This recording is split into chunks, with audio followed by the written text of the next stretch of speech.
Leftover women. Quite a derogatory term, isn't it? Directly translated from the Chinese character shengnu, this term refers to any unmarried woman above 27. Western culture would consider this phenomenon crazy. According to China's National Bureau, 1 in 5 Chinese women between the ages of 25 and 29 remain unmarried. On the other hand, 1 in 3 Chinese men in the same age group remain unmarried. Clearly, Chinese men deserve some sympathy here, not only because there are not enough women for each of them due to gender imbalance, but also because some women would rather stay single forever than get into relationships. There are 36 million more men than women in China, which is almost equivalent to the population of Canada. 36 million men would only be able to find a wife if they married foreigners. In the UK, 35.7 years old was the average age at which women were married in 2017, 38 for men. Globally, the marriage age is increasing. This includes China, which still holds strong views about women being married at a young age, preferably early 20s. In 2010, women in China were on average around 22 when they were married, but this has increased to 25.7 average age in 2017. Marriage is positively supported in all countries, but is especially encouraged in Asia. There is a massive emphasis on your life goal to continue the bloodline. Basically, having children so your family tree lives on. This may not be your life goal, but your family would drill this mantra into you, and over many years, it would wear you down, especially if you're a woman. Families in China favor their daughters to get married as early as possible. The first reason is due to a woman's biological clock. It is a commonly held belief that younger women are likely to have healthier children. Indeed, it's been proven that genetic diseases in the newborn are more likely when the mother is above a certain age. The second reason is a sense of parental responsibility. Parents feel their final responsibility for their children is to see them get married and start a family, for both their sons and daughters. Parents do a lot of work behind the scenes to achieve this goal. For a man getting married, conditions are set by the woman's family. Providing their daughter with a house, car, and Kai Li are the 3 most standard requirements. Since most young males can't have these possessions, they have to rely on the unofficial bank of mom and dad. Kai Li is a gift to the woman's family as a token of appreciation for the time and money they have spent raising a daughter. It often comes in the form of money, an unspecified sum of money, but a value that can be extortionate. The amount of Kai Li demanded depends on what city you live in, your financial status, and also the standard of living that the daughter's family has. For example, if the daughter was from a rich family, the Kai Li expected would be considerably higher. Even a standard Kai Li can easily amount to tens of thousands, USD equivalent. This is a Chinese ideology that has existed for centuries, and it's unlikely to change anytime soon. Due to the leftover women concept, single women face even stronger family pressures to get married. No one forces a marriage, but women are emotionally manipulated by society and family to get married, not for love, but to preserve face and continue the bloodline. Types of leftover women. There are 3 main types of leftover women in China. The first type comes from families where the parents are rich enough to support her until she is 50 or 60. Rich enough means there will always be free accommodation for her, even if she doesn't work at all. It is more like a middle-class family. Her parents either have a very stable source of income or quite a lot of savings. Usually they live with their parents from day one until the day they get married. The second type consists of those who are well-educated and financially independent. This category of women typically have been busy pursuing higher education or a better career throughout their 20s to 30s. They have been occupied with studying for their master's degree, doctorate, or double degrees. They have dedicated themselves to working very hard to be competent enough in this male-dominated market. Ironically, they are labeled as leftover women the moment they graduate or become department managers. This type of woman is usually career-driven. Most of them are single by choice and are in their 30s or 40s. They lead a free, comfortable, independent life, regardless of whether they have a husband or not. They can afford a nice place to live and indulge in things they enjoy, such as dining at fancy restaurants, drinking wine on Friday nights, and traveling overseas once or twice a year. They appear calm and confident, both outwardly and inwardly. They date occasionally, either in serious or casual relationships. They seem to be the ones in charge of the relationship, the ones to end it when things go awry. They may settle down once the right person comes along, or they may remain unmarried forever, as marriage is unimportant to them. They cherish the moment and live for the moment, knowing what is more important than men in life for them: the freedom and security that they have provided for themselves over the years. Their valuable knowledge, experience, and insight will never leave them, but men may well come and go. The third type consists of divorced women with or without children, who could be in their 20s, 30s, or 40s. These women typically lead much tougher lives compared to the other two types. In China, divorced women face significantly more pressure from society. They are often labeled as the unwanted, or the last option, the true leftovers.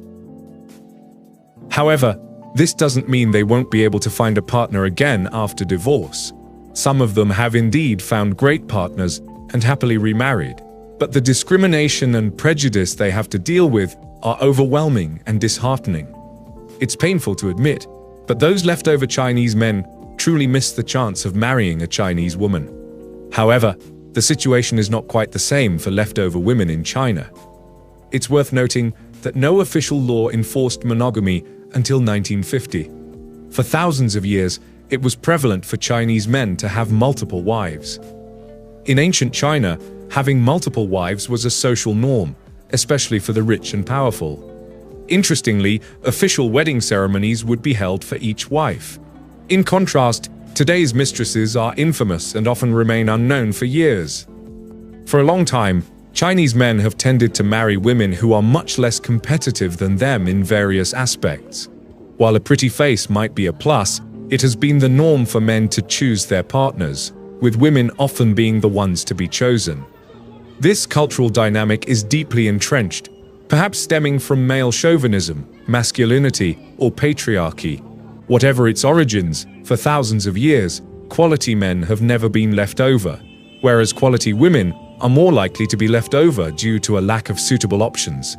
Instead of settling for someone who is not on the same page as them, these women would rather remain single forever. Leftover women have now become a widespread topic in China. As China opens up to the world and transitions towards a market economy, patriarchal Confucian norms have begun to redevelop. In the struggle between tradition and modernity, the family remains an important site of contestation. The emergence of leftover women has also become the main object of attention between tradition and modernity. Although women have made significant progress in the public sphere and secured economic independence and social status, in the family sphere, they are still confined to the traditional family framework that espouses male authority and female passivity. Leftover women usually have successful businesses, but they also have a strong family concept. Normally, people usually consider career or education as obstacles for women to get married early. The closer social interaction, the higher the possibility to be leftover status. Leftover men. Income and work status are not important for leftover women to find partners. However, these two variables are the main points for leftover men. In this way, they also fit traditional expectations for gender. Higher education achievement is a common feature for active leftover men and all leftover women. Both men at the bottom of society and women at the top of society exit the marriage market. For both leftover men and women, they consider economic pressure more than romantic relationships. In the process of the development of gender consciousness, through the development of Chinese feminist consciousness, men still mainly retain traditional gender consciousness. Therefore, in terms of spouse selection and ideology, men also prefer the traditional male as breadwinner and female as housekeeper. There are variations among men and women regarding how they see themselves within the leftover category. Women ages 27, and above consider themselves to be leftover women, while most men do not consider themselves leftover. Leftover women usually treat age as a main source of being left over. However, they tend to take the term positively rather than as a negative label. In an interview with a master's student says, "You know, in my hometown, most girls would marry after graduating from university, like 23 or 24. But I don't want to be that kind of person. I don't know what I can do once I get married. I don't want to be a housewife." She equates the term leftover women with working women. Leftover women are characterized by the fact that they devote more energy and attention to their work. They are more inclined to choose work than they are to choose marriage and family. Compared to the previous female lifestyle, it talks about social norms on women that only expect certain roles from them and cannot comprehend the idea of women as workers. That said, most of the women I interviewed said that they did not intend to stay single forever. They hope to be wives and mothers in their final journey. As Liu explains, "I think I would marry one day. I want to marry someone when I turn 30, and I want to have my offspring. If I cannot marry before 30, it would be difficult and risky to have a kid." Liu always wants to be a mother in her statement. Her anxiety about age and marriage reflects on production. Women have earlier optimal childbearing ages, so Liu expresses these concerns. The average age at which a woman can have children seems to be 28 to 30 years old now. The more modern woman seeks economic independence and greater success than the woman in the previous era.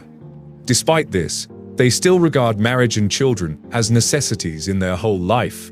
Hence, it is understood that women have advanced views and independent thought. In the same vein, women still consider marriage and procreation to be their responsibilities. Traditional ideologies on gender roles from families and the public continually have strong impacts on defining women's family and reproductive responsibilities. The belief that marriage is a must for women in China still exists. Parental pressure has been reported by most of the 15 online interviewees. Women and men, however, tend to interpret parental pressure differently. The women in this study associate marriage with family reputation and respectability. Women's parents often emphasize the need for future generations and the optimal pregnancy ages for women. These are important factors that lead them to encourage early marriage for their daughters. Additionally, the circumstance of the female marriage is affected by the environment as well, including the family, colleagues, or friends of the female. When surroundings are still following the traditional gender norms and marriage ages, women will bear greater responsibilities for their families. Liu comes from a small village in Gansu and now works in Beijing. Despite caring for her parents tremendously, she has a different perspective regarding her current lifestyle and future life direction. The differences between her parents' expectations and her desires have caused anxiety for her and placed pressure on her to find Mr. Right. "I know I am a leftover woman now, and I will get married one day, but I need to find one who I like. My mother is very angry, and she asks me to go back to Gansu and get married as soon as possible because many of my previous friends are married and have babies now. My mother just thinks that one of the reasons why I do not get married is that I live in Beijing and there are many temptations." Liu's situation is common among the female interviewees. After graduation, college students prefer to stay in developed cities, such as Beijing or Shanghai, to seek good job opportunities. But a large number understand that they will not stay in these places forever, especially women whose parents prefer that they have a good marriage rather than a good job. Parents recognize the difficulties and pressures in developed cities, such as higher rent, regional differences, or other economic factors. Yet they still consider marriage an important aspect of women's lives, viewing the golden age for women in terms of family formation. If women are over 27 years old and unmarried, or 30 years old and still single when they return to their hometown, it will not only be more difficult for them to get married, but they will also experience some psychological pressure. When they have lived with their parents, they are more likely to compromise with their parents' suggestions, especially regarding marriage and life choices. Modern views of leftover women. Fast forward a few years. China is no longer a developing country, it's a developed country. Standards of living, wealth, and education have massively amplified, and there are many outstanding females in China who are intelligent, beautiful, and financially stable. The younger generation in China is starting to think and live for themselves, not their family. The older generation may criticize this as being selfish, but expecting you to live purely on your family's wishes is hardly generous on your family's behalf. Chinese society is now becoming more accepting of single people, thanks to the younger generation. In fact, China has a whole day dedicated to this, Singles Day, the 11th of November. There are many reasons why Chinese women would prefer to be single rather than married. More women with an established and financially stable career are obvious reasons, but many leftover women simply do not believe they need a man. As Chinese women's education and standard of living have increased, so has their self-confidence. They are unwilling to settle into a marriage just for the supposed security. They haven't found someone who shares their same values and intelligence yet, and are happy to stay single until they do. Leftover women, who have long been associated with shame, are now starting to change into a symbol of pride for the women who are happy and single. A badge of honor, if you will. The modern Chinese woman is now more confident to chase the life and ambitions they want, not what their parents want. Too many people find relationships not out of love, but for companionship, because they cannot bear to be alone. They believe that being with someone will magically complete them and give them security. But the record number of divorce statistics shows that this simply isn't the case. You shouldn't rely solely on other people to make you happy, and unless you can find happiness within yourself first, you'll never be truly happy.